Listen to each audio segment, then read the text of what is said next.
Okay, in this video, we're going to tackle the slightly more complicated task of assigning drum sounds to a drum track with MIDI. And the main reason it's a little more complicated is because unlike melodic sounds like a piano or a bass or a guitar, drums don't go up and down the keyboard the same way, right? One note will be used for one kick drum, and then another note will be used for like a different kick drum, and then another note will be used for a snare drum or a hi-hat or a shaker or a whistle or a tambourine or etc., etc. So it's important that when you get a MIDI file, you determine what notes are in the file and what notes should the kick be on, should the snare be on, and you may have to move some things around. So here we have this drum part. Now, if you're not sure if it's a drum, you could always put an instrument on it and see what it sounds like. I can tell that it's a drum because it has this very sort of regular repeating rhythm here, and you can just see it has like a kick snare rhythm down there and a hi-hat, and then this is probably some kind of shaker at the top or something. So to get good drum sounds, I'm actually going to use the Expand plugin again. Expand does seem to be my favorite, but it's very versatile.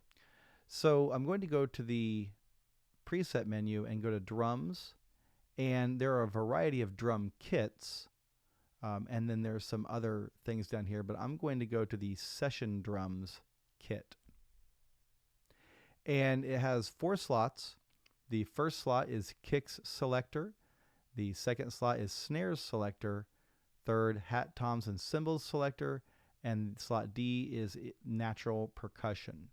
And I'm going to solo this track, and I'm going to call it drums because I know that it's drums.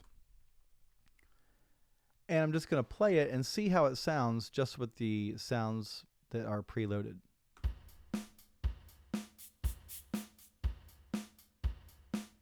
Not too bad. Could be better, but it's a pretty good start. So now let's take a closer look at the actual notes that are in this MIDI clip. If I hunt around here, there's the percussion part, and I may have to scroll up and down to find it. Let me drag that out a little bit more. Okay, so I see here that this is my kick drum, and it's on the note C.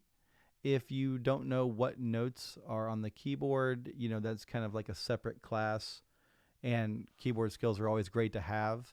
So I can just tell you right now that this is a C, and it is in fact C1. You can see that little number 1 there, C1, which makes this note E1. This note is a black key. You can see the notes on this black stripe. That's F sharp 1.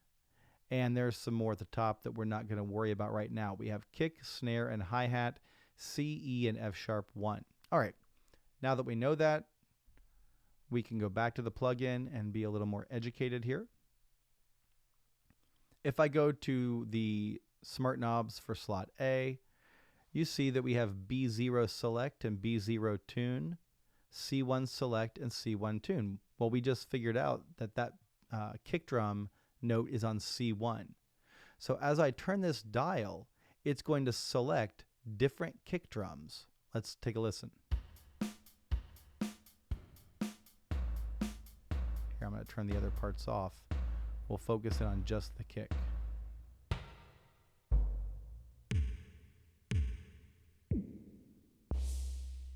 So it's a very wide range of kicks available, and you just have to turn the dial in slight increments until you find the right one.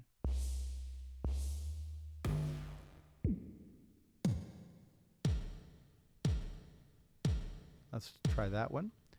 I can adjust the tuning here to make the pitch higher or lower. And then I'm going to lower the decay time.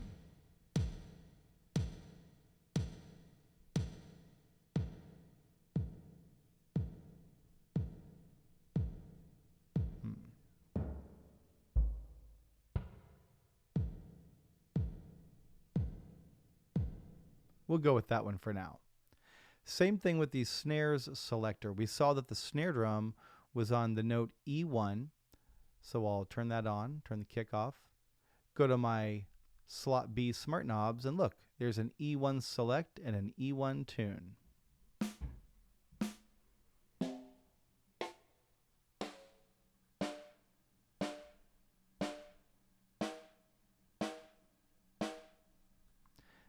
Now let's listen to the kick and snare together.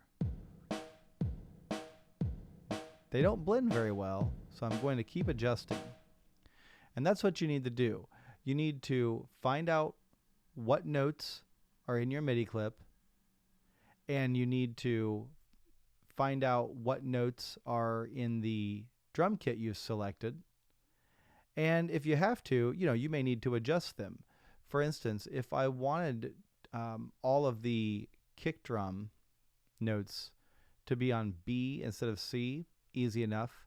I'm going to click the note C, and that highlights all of the notes on that pitch. I'll press my down arrow, move them all to B0, and now they're on a completely different note.